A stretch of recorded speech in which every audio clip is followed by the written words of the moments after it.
Today we have Matt Atkinson, who's our special guest. And Matt Atkinson is a lender, landlord, flipper. I mean, the guy, hard money lender, the guy does everything. And so he's going to come in and talk about the changes with the COVID in the real estate market since the last time he was here, which was the original huge explosion of the COVID when things got put in lockdown and unemployment started to happen and all these loans he discontinued just because there weren't, I guess, income of people coming in. And so he's going to come in and talk about that. And then after the show, we're going to actually head on over to one of the investment properties to check out. I'm not sure if it's a rental or a flip, but it should be cool to go see one of these properties, to see what he's doing with the renovation, to hear what his exit strategy is.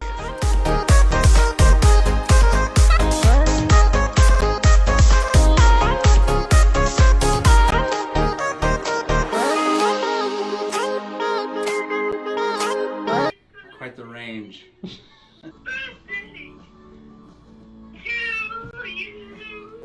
16:40 a.m. This is the show, Utah Home Sweet Home. I'm your host, Yoshi Shiraki, and today our very special guest is none other than a really good friend of mine, Matt Atkinson. What's up? What's up? Personally, as a real estate investor, I'm optimistically cautious that as the money runs out from the government for people to get the $600 a week, I think there's going to be some delinquencies again, depending on what state people live in. Obviously, we're in Utah. What state people live in, what they do for work, how they've been able to modify their work schedule. You know, like going to a restaurant, you have way less people there. Yeah. You know, so that's affecting revenue. There's lots of different stuff. So I think it'll be some more roller coastery opportunities from now in the future until we, as a nation, get probably the green. Okay. Or whatever that standard will be in the future. That's not up to us, but that's what I'm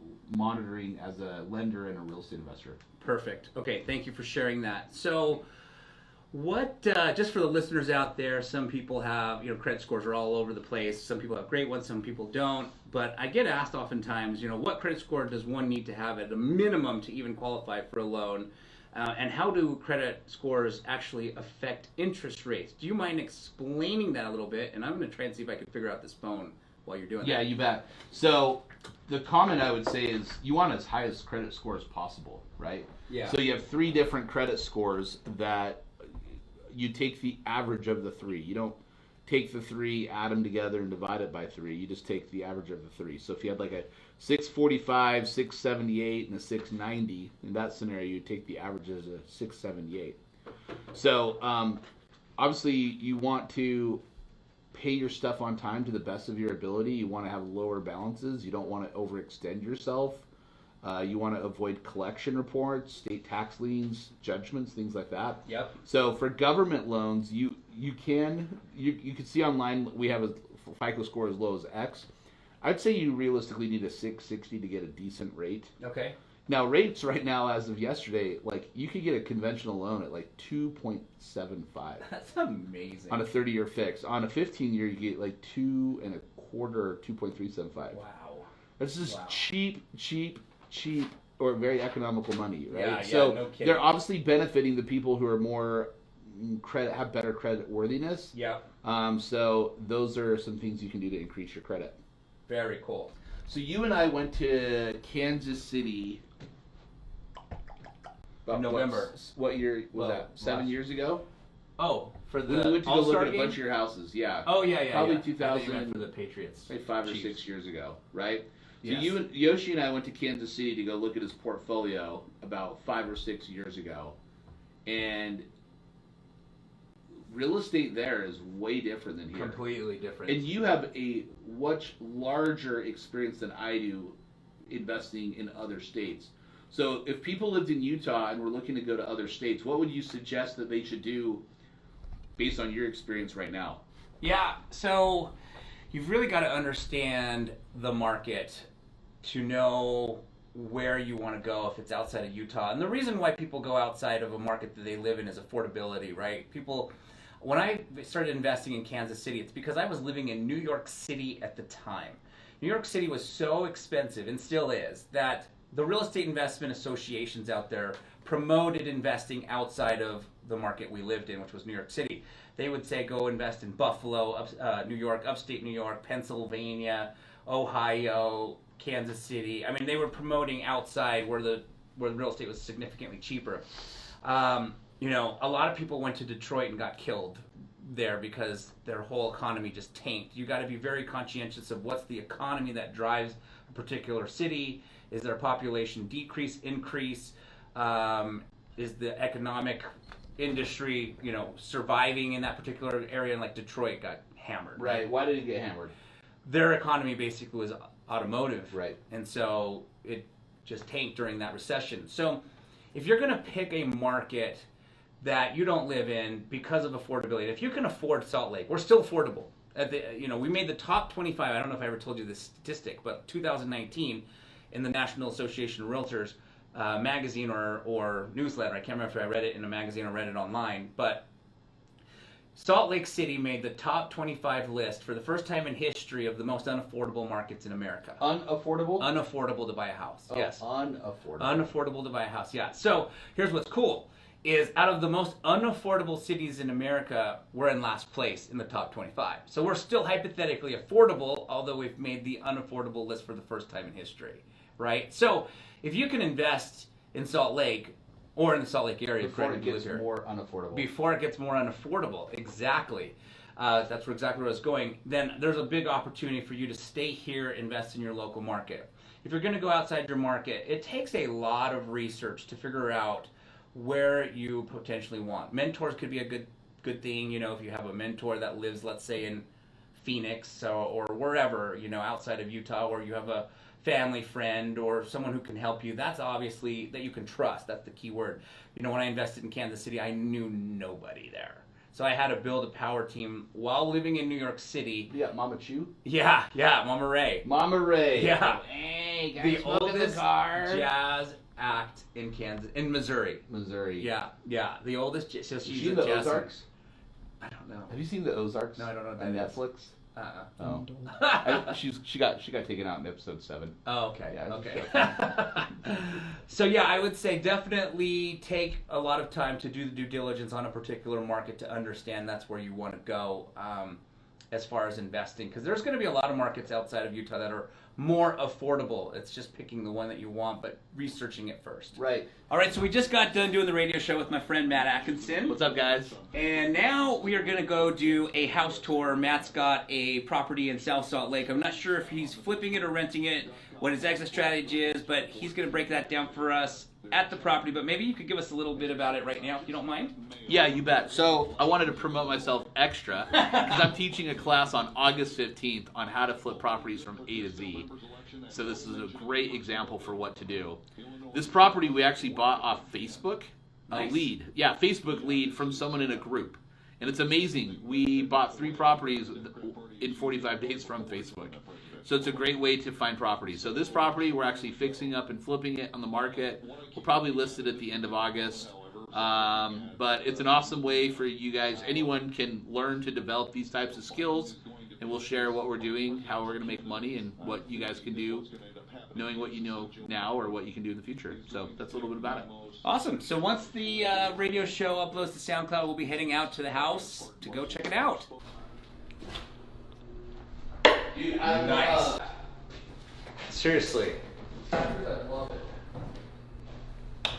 Oh, well, it's stuck in the concrete. A little bit of that right there. Yeah. You got it? You got it. That's where you're trying to hit? Yeah. Visualization. Yeah, exactly. I visually hit the floor. All right, so we are here at one of Matt Atkinson's recent flips. Very excited to hear about this. So were you able to figure out how much you purchased it for? Yeah, but it's private because I don't want this to get shared to everyone. Yes. Yeah, I'll tell you off script. How about the ARV? Yeah, 520. 520. So We found it on Facebook. So just so you guys are aware, this is a $525,000 neighborhood. We're in Sugar House, a super hot area. If you're watching and not in Salt Lake, this is a really high desirable area. And Matt, why don't you share a little bit before we go in? How about You bet. So we found this property on Facebook as a Facebook group. Nice. Someone asking questions, and here's how we work backwards. take 520,000 Yep. as the ARV. Yep. It'd be more, but it's on a busier street. Okay. So I'd say it'd be 540 to 550 if it wasn't on a busier One block street. over, yeah. One block over, or even a half a block on like Yeah. two houses in. Yep. Based on my 7 houses you never buy and why. Yeah. You know that? Yep. Yeah. Okay. So if you work backwards of 520 ARV, our budget's 60,000, and we're probably going to make about a $45,000 profit. So, and we have some hard money costs for about 5 months. Yeah. So you can work your numbers based on that, and that'll be a Perfect. good exercise for you guys to do. Yeah, that's great. So found it on Facebook, knew the numbers up front, identified. We did a property about 5 years ago, just 2 blocks away, so we were familiar with this type of style of home and who's desirable. Nice. Very Yeah. cool.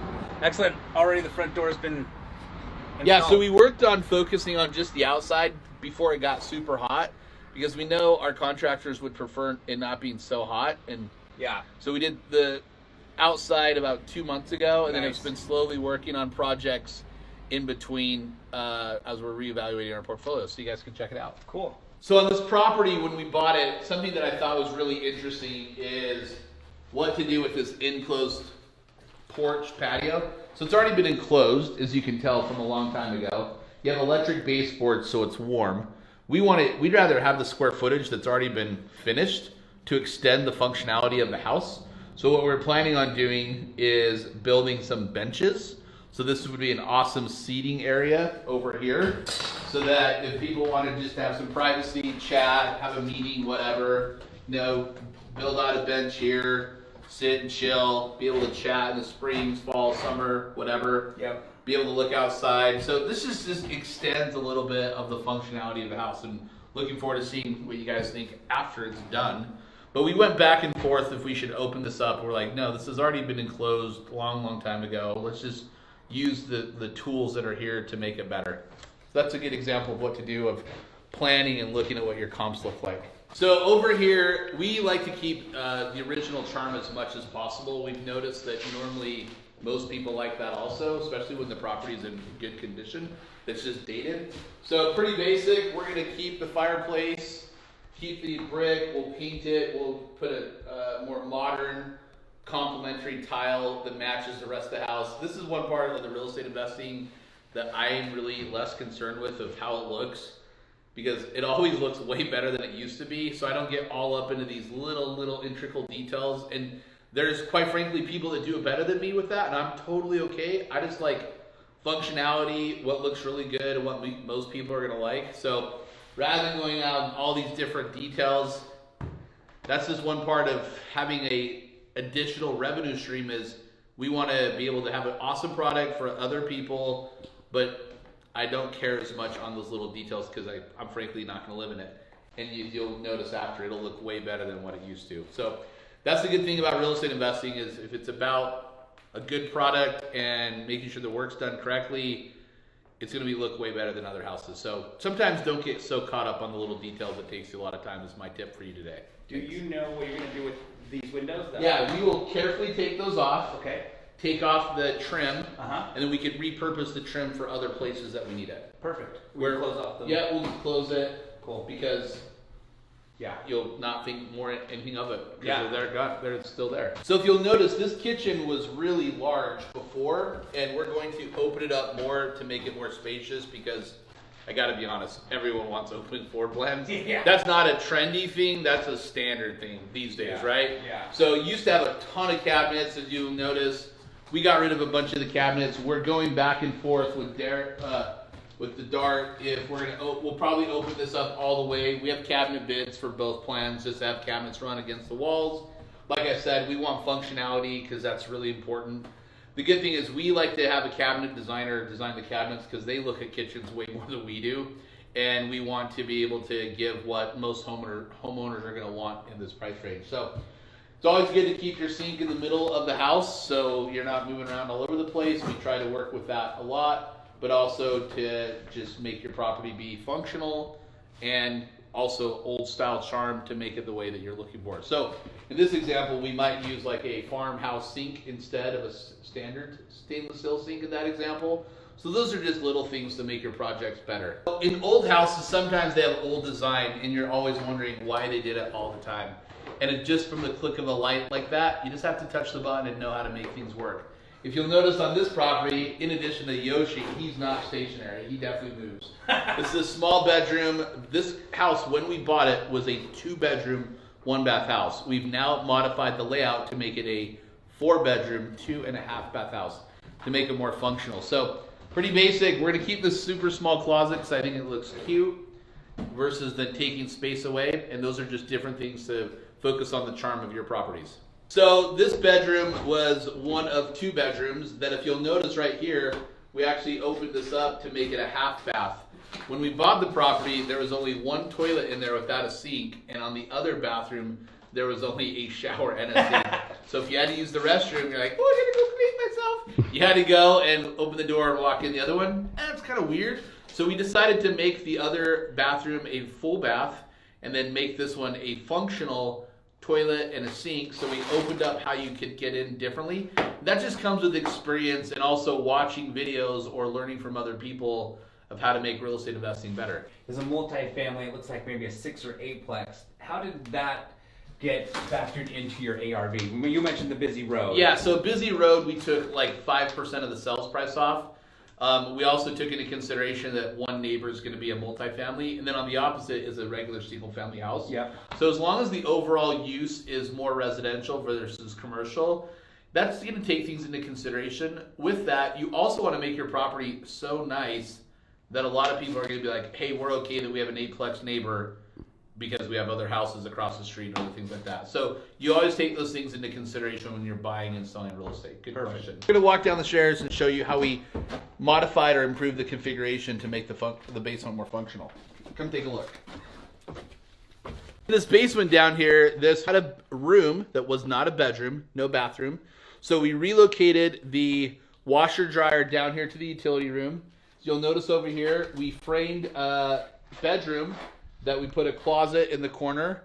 We have what's called shelf basement. So we've done actually a couple houses like this in the past, and we know that to make it look better, we're gonna paint the ceilings light so it's not so closed in, and then we'll also put beadboard on the outside just to give it some different pop, because we do wanna make the basement more functional.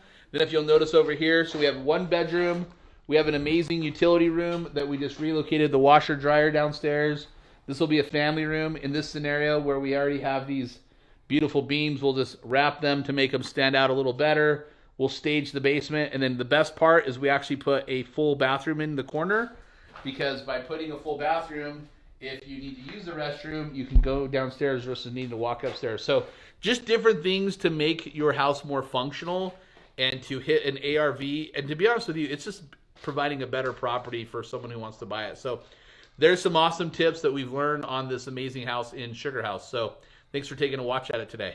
All right, so we just got done doing the tour of this fix and flip. We got a neighbor booming down the street with his stereo system. We wanted to kind of show you a quick feel on the busy street as well as the 8-plex right there. But this is, again, we talked about this being Sugar House, a very desirable neighborhood. Matt, any last closing words? Yes, so if you want to see how much your house is going to be affected based on a busy street, come during the week at 5 o'clock in the afternoon, because it'll give you a better idea. It's a great idea. Yeah, I learned that from Robin Thompson. Yep. Yeah, learning experience. Yep. Number 2, learning from Robin Thompson. Learn from people that have done more, right? Like, yep, we're sharing because we want people to succeed. This will be shared on RIA and Home Sweet Home and MJA Real Consulting and wherever.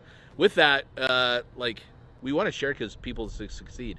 We spend a lot of money on freaking mistakes, right? So please have other people who are more experienced to help you with your projects to maximize that. In this example, we brought in interior designers that we know our friends use that are really high end, and we told them what we're looking for, and they gave us really good ideas. Awesome. So bring on people that are professionals. The last thing is utilize technology. I just did a WhatsApp call on my phone with my contractor while I was here. So then in 5 minutes, I don't need to come back for probably 3 or 4 weeks again, or if we have questions, you can do a WhatsApp call with me. So use these benefits in these times for COVID. Absolutely. And even without COVID, WhatsApp and FaceTime and all that stuff is fantastic to save you time not having to come here during your busy day. Or they can communicate with us too when they have questions. Exactly. Yep. Exactly. So question, what are 3 things you learned from this, Yoshi? Besides it's your birthday. Yes, thank you. You're welcome. Thank you. From walking through here. I think the first thing is, I don't know if necessarily I learned, but I love dissecting the ARV. It's truly an art, and there are certain things from what we discussed, the garage, what that brings, having a garage versus no garage, being on a busy road versus 2 houses in, being next door to an eightplex versus next to a residential. A lot of people pull ARVs, I see it all the time, and it's, in my personal opinion, inflated for whatever, you know, a lot of wholesalers will inflate it. They might not include it's on a busy road and next to an eightplex. Things like that, if you're looking to buy from a wholesaler or you're just pulling comps yourself, you need to be super knowledgeable or careful with, is probably a better word. Yeah, I agree. And so I would say one is reiterating pulling comps and making sure you're taking in the factors that you need to take in. 2 would probably be, you know, and not that I learned it, but definitely having a room that's just the toilet, no sink to wash your hands is no bueno. No bueno. Mucho caca en la henna. Yeah. So unifying the 2 is definitely much better. Obviously having a toilet and a sink so that you have at least a half bathroom versus, what do you call it? Just a toilet. Nothing. Yeah. Not even a. So we changed the house from a 3/4 bath. Yeah. To now it's got 2 full baths and a half bath. Yeah. So it's using the space correctly. Absolutely.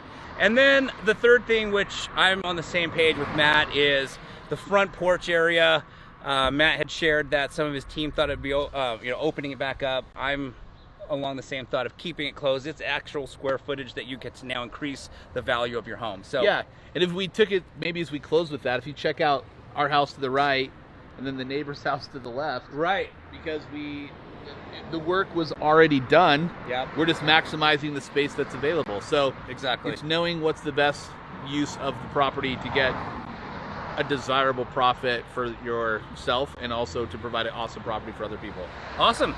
All right, guys, so if you like this video, don't forget to give it a thumbs up. Don't forget to hit that subscribe button. And if you have any questions or comments, put them down in the comment section below. And thank you so much for watching. May the force be with you, That's always. Right.